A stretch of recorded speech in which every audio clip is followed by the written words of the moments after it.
Hey everyone, it's Ben Hardy here, and in today's video, we'll be reviewing the Lexus UX. Before we get into this video, I want to give a huge shout out and thank you to the Larch Miller Lexus here in Murray, Utah for giving some time with this UX. I'm going to include a link to their website in the description down below so you can check out what they have currently. If you have any questions, just ask for Chris.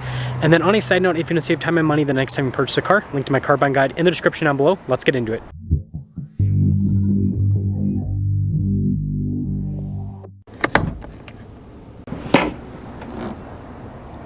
Powering this is a naturally aspirated 2-liter 4-cylinder that goes through a CVT automatic. It's also paired to a hybrid system.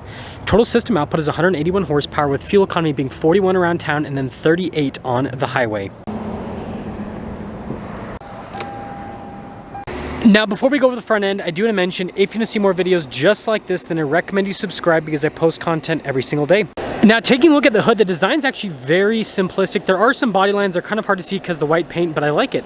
And then coming down below, we've got these really sharp daytime running lights you guys can see with the headlights. And then notice this trim piece that goes down to the fog light, really cool. And then look at the coloration on the grille. I think that looks great as well. And of course, you got the Lexus logo in the center. And putting it all together, I'm a big fan of the styling here on the UX. Come around the side here, our tire wheel setup is 225, 50, 18 in the front and over in the rear. And then you guys can see here with the coloration, you got the metallic gray, which I think contrasts very nicely to the white paint on this.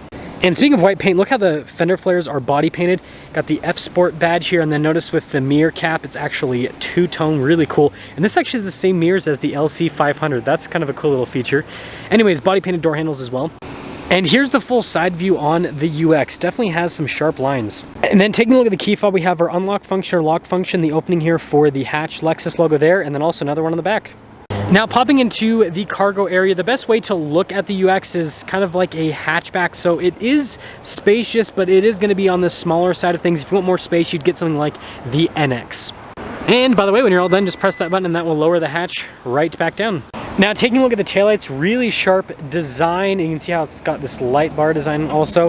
Lexus logo there in the center, and then you got parking sensors at the bottom. And then I like how that's painted.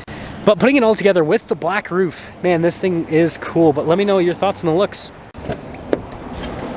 Now, taking a look at the door panel in the rear, you guys can see we've got padding and then soft touch down below, and then got our window control there as well.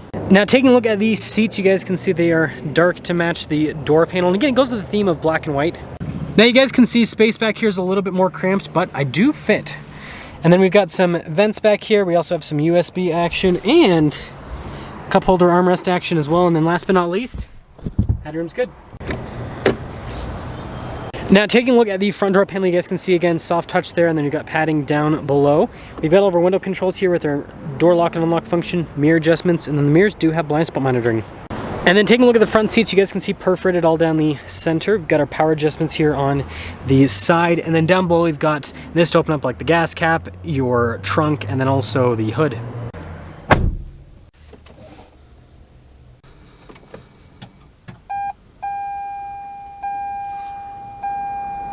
Now, taking a look at the steering wheel, we've got really nice padding all around. You've got darker stitching there in the center portion. And then you guys can see we've got our cruise control, lane keep, assist. We've got some controls for the center, volume controls, voice command controls, all the normal stuff. And then your regular stocks there on the back.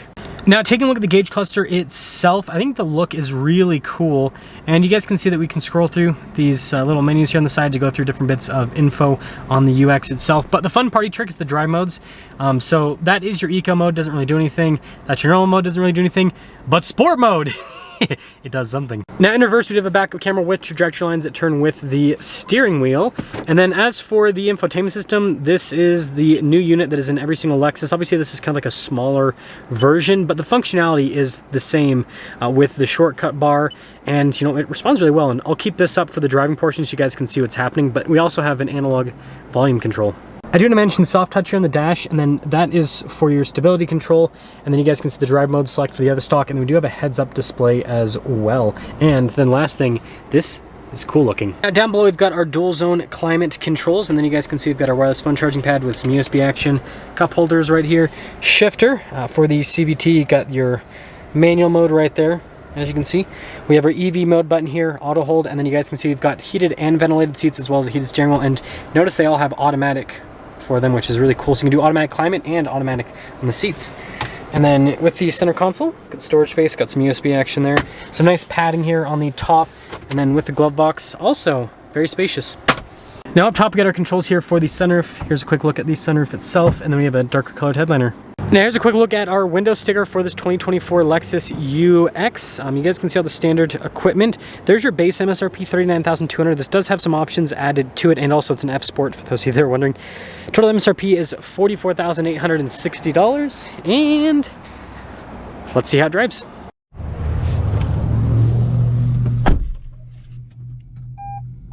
Now let's talk about visibility before we set off. Here's your visibility over the hood. Both of the mirrors, do a blind spot monitoring, and throughout the rest of the rear, and let us set off in the UX.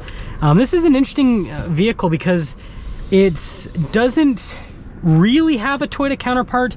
I mean, you could kind of compare this to the Prius in a way, but like just different vehicles overall, completely different vehicles. Sorry, I gotta get some water. It's like 100 degrees outside. But anyways, yeah, it's interesting. It would be, I mean, I guess you could kind of say the Toyota CHR, but that's not a hybrid. So that's like the closest thing that Toyota has to this in terms of size and all of that. But I think that there's a reason why there's not a lot, because it's, you know, this segment of crossovers isn't super high volume in the US. People usually like to go up a segment in terms of size, like again to the Lexus NX size level. But anyways, ride quality normal Lexus fashion is really good. It's very comfortable. It's also, it's quiet, it's very well insulated.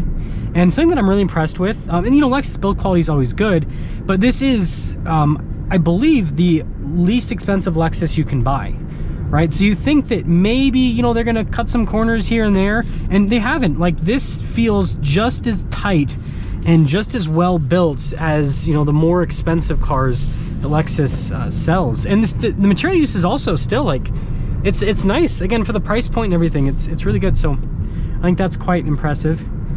And the powertrain, you know, it's very seamless with it turning the engine on and off. So I think they've done a good job with that as well. And going over the little manhole covers, it's comfy. Let's go over the famous train tracks here. Plop, plop, yeah. Pretty good with the suspension. Punch it. The electric side of things definitely helps out quite a bit with the acceleration, with getting that initial punch right off the line.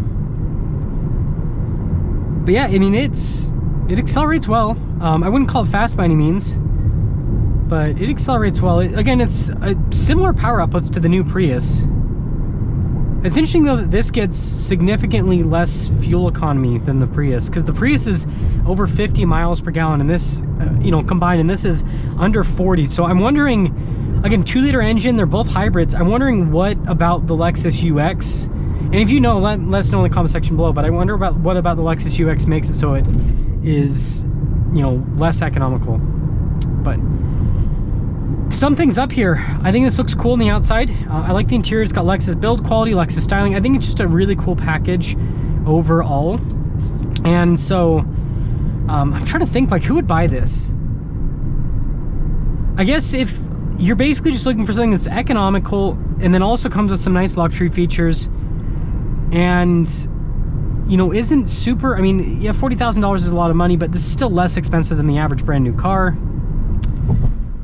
And you want to, I think this is great for the city. I think that's where this would really shine, because the compact size means that, you know, finding parking spaces, and especially parking garages, all that kind of stuff like that would be great. So I guess if you live in more of like a busy city, so like here in Utah, if you're, yeah, I mean, this area is somewhat, but not as much, but like downtown Salt Lake, yeah, that would definitely, this would be a great car for downtown Salt Lake, especially with how they've changed that area.